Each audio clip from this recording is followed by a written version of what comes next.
উইলেস। বিশ্বাস করা না করা একান্তই আপনার ব্যাপার।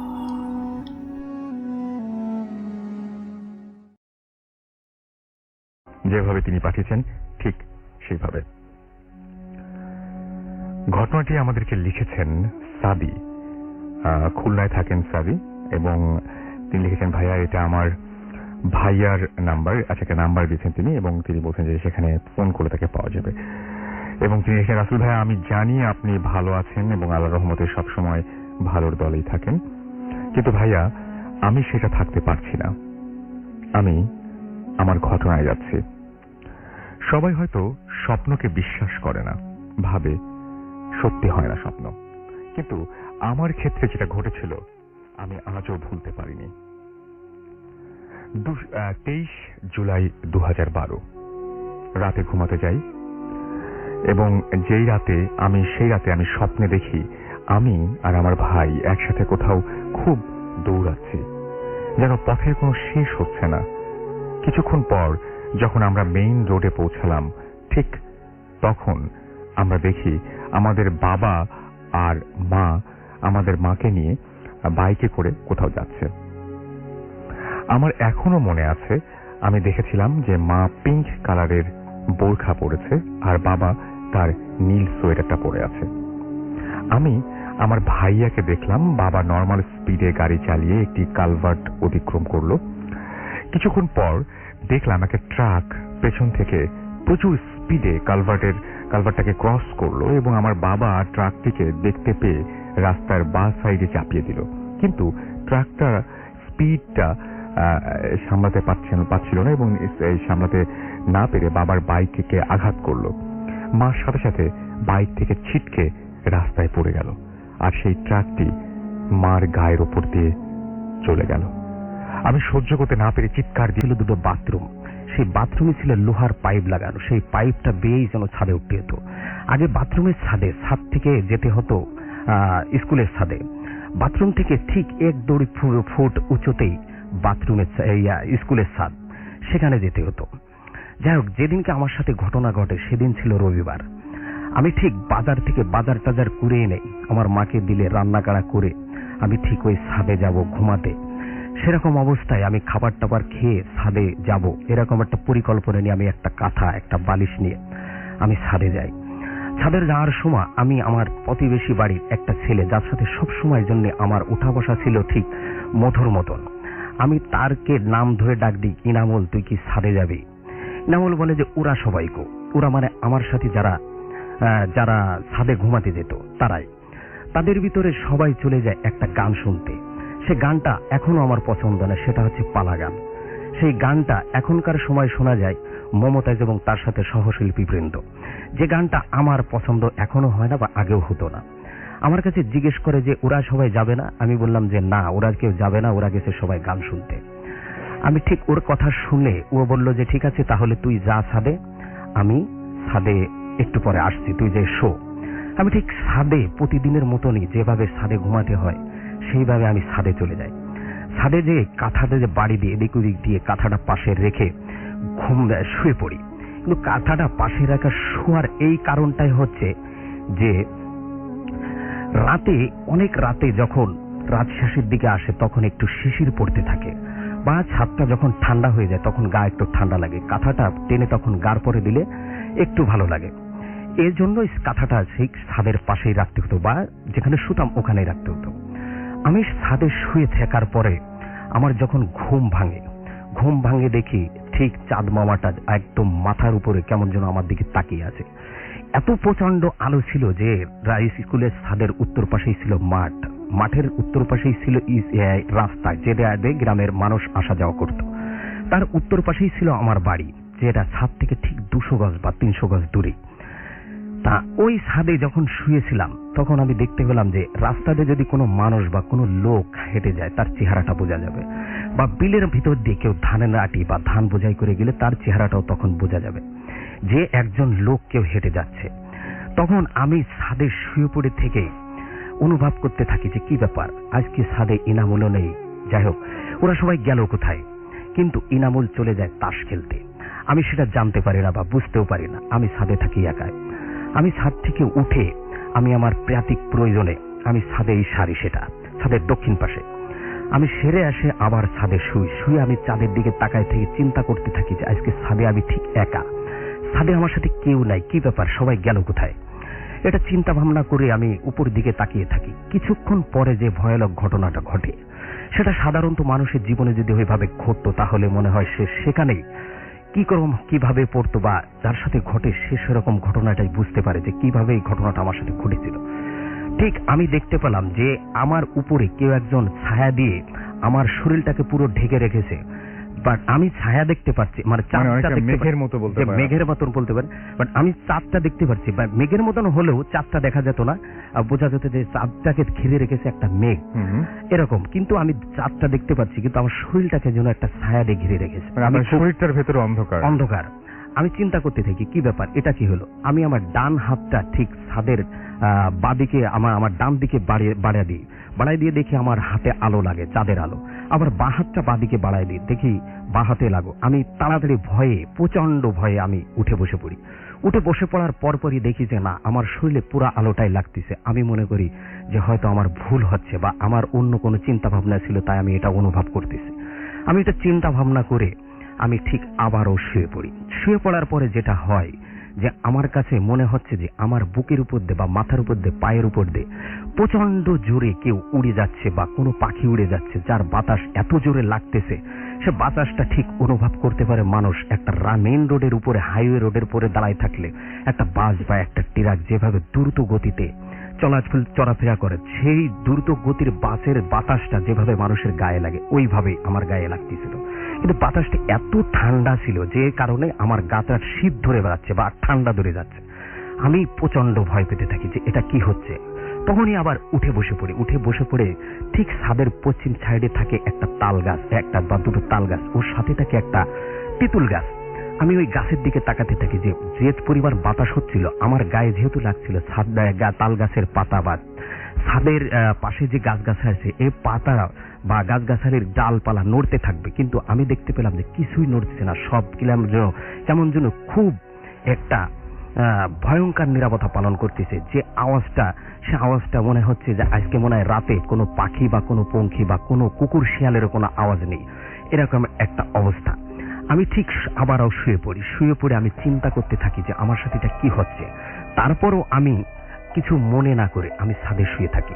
আমি ঠিক শীতে বা ঠান্ডার কারণে আমি কাঁথাটা গায়ে দিয়ে আমার মাথাটা থেকে ঠিক বিলের দিকে মানে দক্ষিণ দিকে, আর পাটা থেকে উত্তর দিকে মানে আমার বাড়ি বা রাস্তার দিকে। ওই স্কুলটা ঠিক পশ্চিম পূর্ব দিকেই লম্বা। ঠিক উত্তর পাশটা থাকে স্কুলের মাঠ, দক্ষিণ পাশটা থাকে বিল, যেটাকে বলা হয় কই বিল আমাদের এলাকার মানুষ বলে। ঠিক ওরকম ভাবে শুয়ে থেকে আমি পূর্ব দিকে যে ছাদটা দিয়ে বা যে বাথরুম বেয়ে আমি উঠেছিলাম ছাদে, সেদিকে আমি তাকিয়ে থাকি। কিছুক্ষণ পরে দেখি যে ওই ইনামুলের মতন একজন বা ইনামুল ছাদে যার আসার কথা ছিল, যে ইনামুল দেখি ঠাস করে ছাদের পরে উঠেই স্কুল বাথরুমের ছাদের পরে উঠে একটা ছাতা হাতে ধরে কেমন যেন ফুটালো। আমি মনে করলাম যে কি ব্যাপার, রোদ নাই বৃষ্টি নাই, ইনামুল কেন ছাতা মাথায় করে আসছে। আমি ঠিক তার চেহারা বা তার ফেসটা বুঝতে পারছি যে সেই ইনামুল আসছে। যখনই সে বাথরুমের ছাদ থেকে স্কুলের ছাদে উঠলো, তখন আমি তাকে হেসে দিয়েই কথাটা বলছিলাম, এখন যেভাবে বলছি যে কিরে ইনামুল, বৃষ্টি নাই রোদ নাই, তুই কেন কিভাবে ছাতা মাথায় করে আসছিস। সে কোনোই কথা আমার সাথে বলে না, কিন্তু আমি যেটা দেখতে পাই যে ইনামুল লম্বাই ছিল আমার মতনই, কিন্তু সে ওই সময় যেটা দেখছিলাম সেটা ছিল একটু অতিরিক্ত লম্বা। আমি তারপরও কিছু মনে না করে যে আমার হয়তো দেখার বলে দেবে, ঠিক সে আমার থেকে 2-3 ফিট দূরে থাকতেই আমি দেখি যে ইনামুল ওখানে এসে দাঁড়ায় যায়, কোনো কথার উত্তর না দিয়ে। দেখি যে ছাতাটা ঠিক ফট করে বন্ধ হয়ে যায়। আমি ঠিক ওই ছাতার দিকে তাকায় পড়ি। ছাদের দিকে তাকানোর সাথে সাথে দেখি ইনামুল আর আমার চোখের সামনে নেই, সে কেমন যেন হারিয়ে যায়। আমি চিন্তা করতে লাগি যে কি ব্যাপার, ইনামুল আজকে গেল কোথায়। দেখলাম আমি আমার জ্ঞান থাকতেই যে ইনামুল আমার সামনে এসেছে, আসলে ইনামুল গেল কোথায়। আমি এটা চিন্তা ভাবনা করতে করতে আমি ঠিক ছাদের পূর্ব দিকটাতে তাকায় থাকি। হঠাৎ করে দেখি যে ভয়ঙ্কর ঘটনা, সেটা হচ্ছে আমার পিছে কে যেন একজন দাঁড়িয়ে আছে। তার ছায়াটা ঠিক 10 থেকে 12 ফুট বা 14 ফুট বা 15 ফুট দূরে ছাদের পূর্ব দিকে চলে গেছে। এত ছায়াটি এত প্রচন্ড লম্বা কেউ আমার পাশে দাঁড়ায় আছে। আমি প্রচুর ভয় পেয়ে যেন যেন গা কাঁপতে থাকে। আমি আমার ভয়ের কারণে আমার সাহস হয়েছিল না যে আমি পিছন দিকে তাকাই বা পিছন দিকে ঘুরে দেখি যে আসলে কে আমার পিছে দাঁড়াইছিল। কিছুক্ষণ পরে যেটা হয়, আমি ভয়ে ওটা দেখতে লাগে, তার ছায়াটা, যে সে কি আমাকে একজন বাক্যত বড় একজন ভয়ঙ্কর লোক। এটা দেখে আমি ভয়ে যখন ঘোরাতে পারছিলাম না, কিছুক্ষণ পরে দেখি সে আস্তে আস্তে কুজো হতে থাকে, যার ছায়াটার কারো ভাবে আমি বুঝতে পারি যে সে কুজো হয়ে আমার ঠিক মাথার বাম দিকে কানের উপরে সে চেপে ধরে তার একটা হাত দিয়ে, আর একটা হাত দিয়ে, যে আমি যেহেতু পূর্ব দিকে ঘুরেছিলাম, আর একটা হাত দিয়ে আমার মাজা বা আমার হাতটা দিয়ে হাতের দিক থেকে চেপে ধরে রাখে।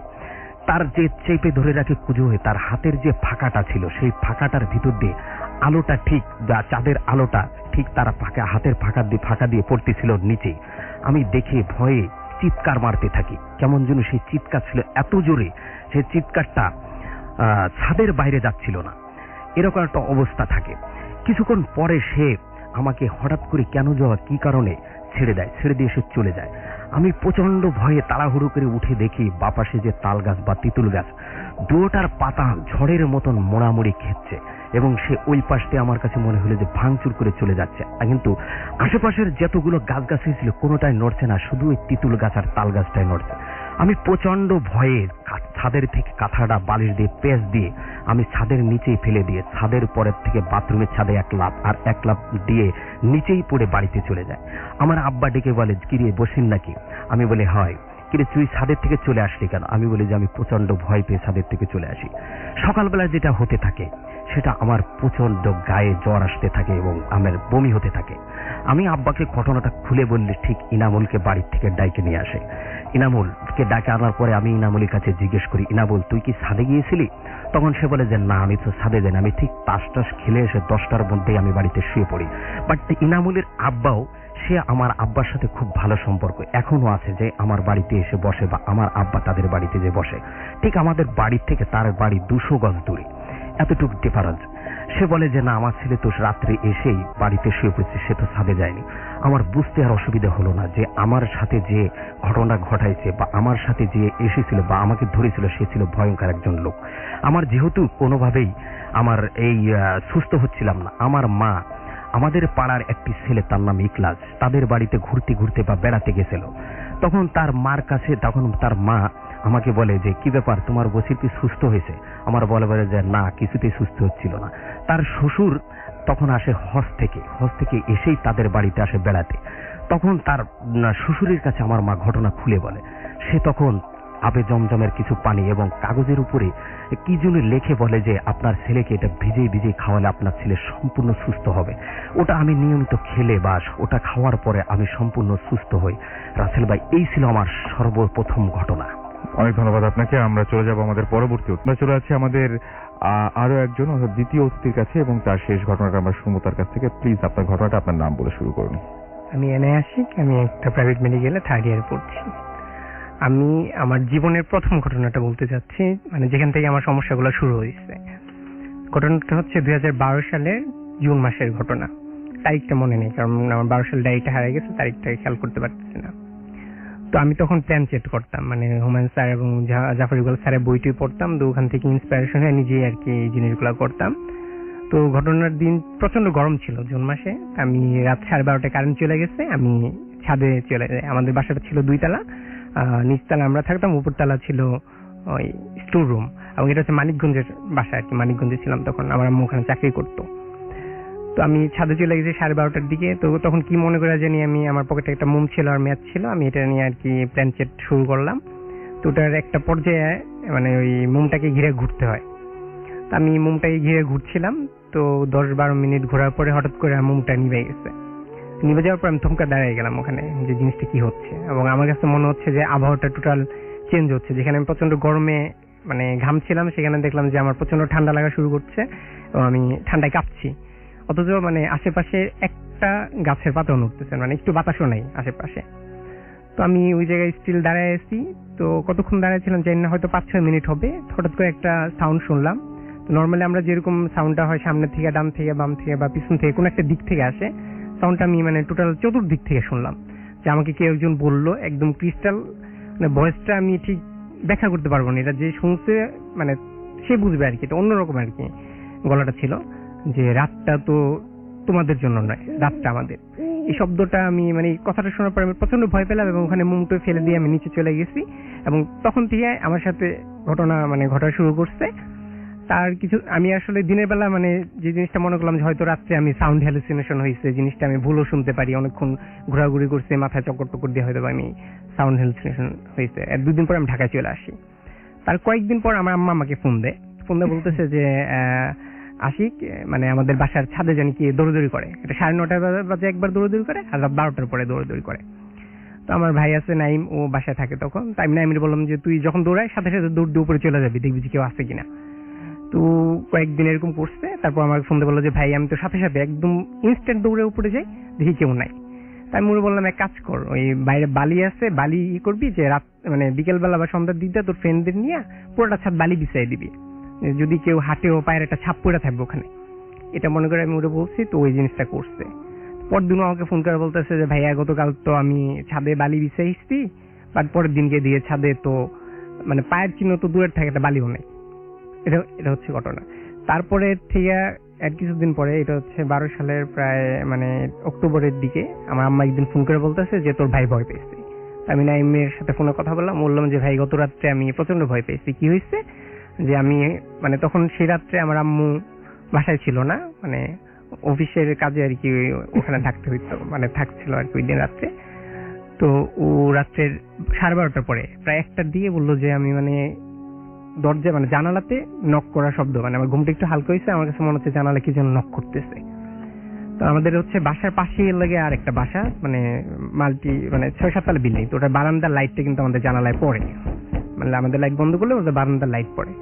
তো বলতেছে যে ভাই আমি রাত্রে হঠাৎ করে মানে শব্দ পাই, আমি ঘুম ভাঙা দেখি যে মানে আধো ছায়াতে আর কি দেখলাম যে একটা লোক, মানে তার লোকটা ফেসের বর্ণনাটা সেরকম দিল যে মানে চাকু দিয়ে পুরাটা মুখে যদি করলে যেরকম হয় না, মানে খাওয়া এরকম, আর রক্ত মাখা, ও জামা দিয়ে তাকায় রয়েছে। তো এটা দেখে ধর্মন করে একদম টোটাল মানে যা ছিল ঘুমের রেস্ট ছিল সব কেটে একদম সোজা বসে গেছে।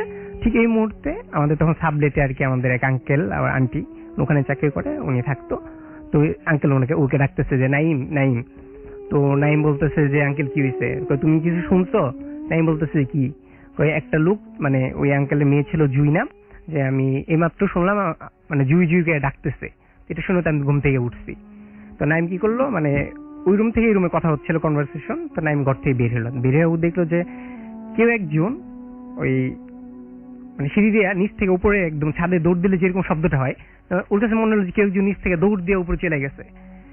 তো ও এবং আঙ্কেল দুজনই দরজা খুলে বের হলো, দুজনে মিলে ছাদে গেছে, গিয়ে ওখানে কাউরে কিছু পায় না, নিচে চলে আসছে। তার কিছুদিন পর আম্মা আর কি ওখান থেকে বদলিয়ে চলে আসে। কিন্তু ওখানে যে আঙ্কেলটা এখন উনি ওখানে আছে, আমি লাস্টে যে আমি আজকে আসলাম তার কিছুদিন আগে কথা হয়েছে, 3-4 দিন হবো, এখন ওখানে এই ধরনের ঘটনা ঘটে। রাত্রে জুইকে জানি ডাকে, মানে কারো একটা ফেস দেখা যায়, এই ধরনের ঘটনা ঘটতেছে। অথচ আমার ওই মানে প্যানচেটের আগ পর্যন্ত গত 6 বছর ওখানে আমরা ছিলাম, মানে কোনো ঘটনা ঘটে নাই। ইভেন আমার সাথে তার আগ পর্যন্ত কোনো ঘটনা ঘটে নাই, তারপর থেকে আমার সাথে একটার পর একটা ঘটনা ঘটে যাচ্ছে। এটা ছিল ভাইয়া। অনেক ধন্যবাদ আপনাকে। আমরা সো থ্যাঙ্কস আপনাকে। আপনার নামটা একটু প্লিজ বলবেন এবং তারপরে আপনার ঘটনাটা আমরা শুনবো। থ্যাঙ্কস রাসেল ভাই। হাই লিসেনার্স, আমি শাকিম হোসেন। আমি এসেছি কোটচাঁদপুর সরকারি কেএমএইচ ডিগ্রি কলেজে পড়াশোনা করি এবং আমি এসেছি ঝিনাইদহ থেকে। তো আমি আমার কথা না বাড়িয়ে আমি সরাসরি আমার ঘটনায় যেতে চাই।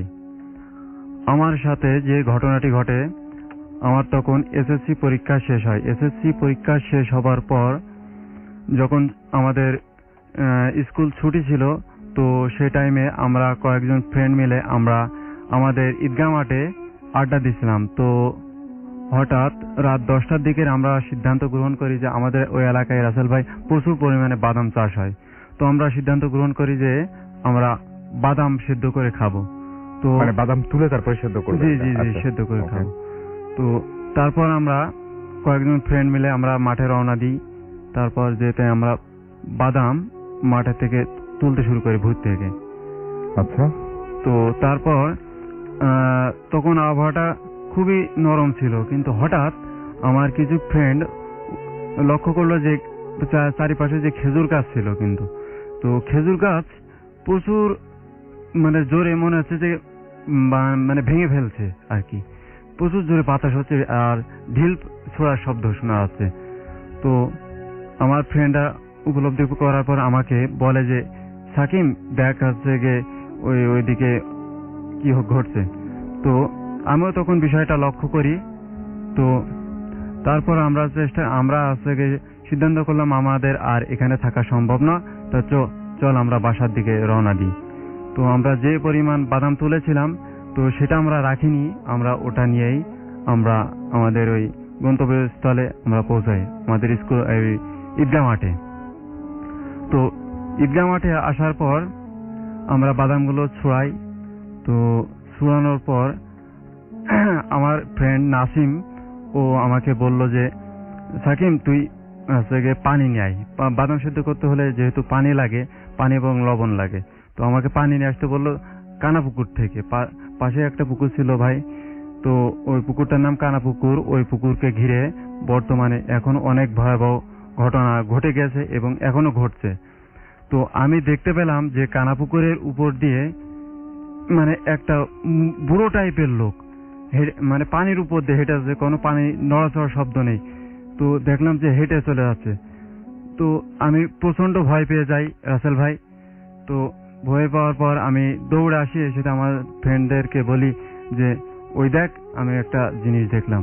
তো ওরা আমার সাথে যাই, যেতে আমরা সবাই দেখতে পাই জিনিসটা। কিন্তু তারপর আমার ফ্রেন্ডরা বলল যে থাক, বেশি বাড়াবাড়ি করার কিছু দরকার নেই, আমরা থেকে বাদাম সেদ্ধটার কাজটা সেরে নিই। তো আমরা আগুন জ্বালাই রাসেল ভাই।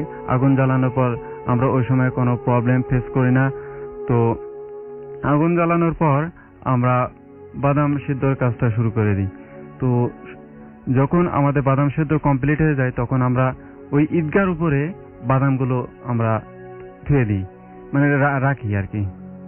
তো তারপরই রাসেল ভাই ঘটে আসল ঘটনা। তো আমরা শুনতে পেলাম যে ঈদগাহর পিছন থেকে অনেক জোরে জোরে কে যেন থাবা দিচ্ছে, মানে বাড়ি দিচ্ছে আর কি। আর এমন টাইপের শব্দ করছে যা রাসেল ভাই আমি বলে বোঝাতে পারবো না। দেখেন রাসেল ভাই, আমার এখন কথাটা চিন্তা করে আমার গায়ের লোম খাড়িয়ে গেছে। তো আমরা প্রচুর ভয় পাই। তো আমরা ওই টাইমে ফেস করি যে আমাদের আর এখানে থাকা সম্ভব না, তা চল বাড়ি চল। তো আমরা আঁকাবাকি করে ওই যে জিনিসপত্রগুলো ছিল ওগুলো আমরা নিয়ে বাড়ি থেকে দৌড়ে রওনা দিই।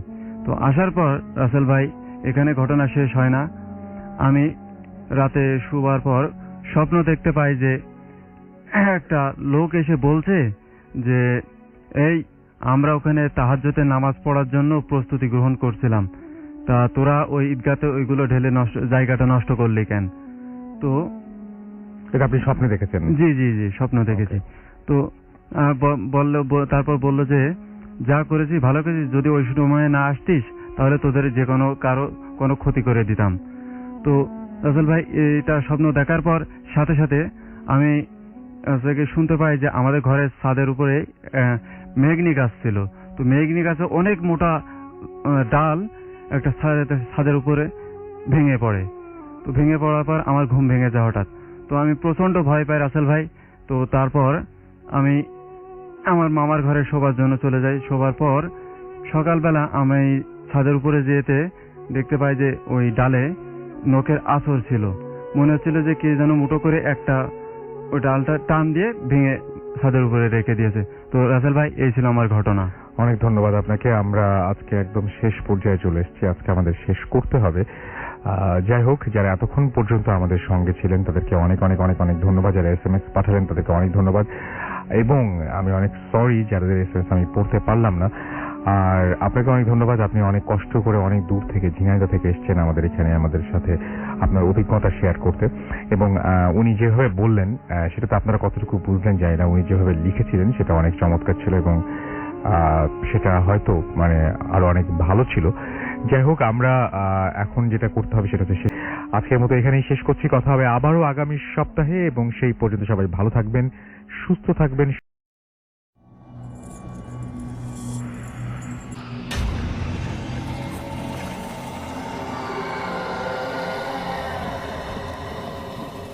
ভয়, দ্য ডার্ক ভিলেজ।